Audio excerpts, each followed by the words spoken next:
YCP ప్రభుత్వం పేద విద్యార్థులకు వైద్య విద్యను అందించాలనే లక్ష్యంతో రాష్ట్రానికి 17 మెడికల్ కళాశాలలను మంజూరు చేసింది. అయితే అవి నిర్మాణ దశలో ఉన్నప్పుడే కూటమి ప్రభుత్వం అధికారం చేపట్టింది. అయితే కూటమి ప్రభుత్వం అధికారంలోకి వచ్చిన వెంటనే మెడికల్ కళాశాలలను పీపీపీ విధానం పేరుతో మెడికల్ కళాశాలలో ప్రైవేటు వ్యక్తులకు దారాదత్వం చేయడానికి నిర్ణయం తీసుకుంది. దాన్ని నిరసిస్తూ వైసీపీ పార్టీ ఆధ్వర్యంలో రాష్ట్ర వ్యాప్తంగా 1 కోటి సంతకాల సేకరణను చేపట్టారు.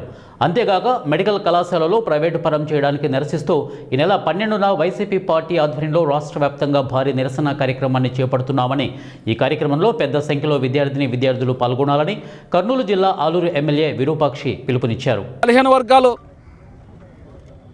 ప్రైవేటీకరణ చేసే కోట్లలో ఫీజులు కట్టలేరనే విధంగా చాలామంది దీని మీద మాత్రం ప్రతి ఒక్కరూ స్పందించిన దానికి ఈ సంతకాల సేకరణ ఆల్రెడీ మా 6 మండలాల్లో సంతకాల సేకరణ అయిపోయింది.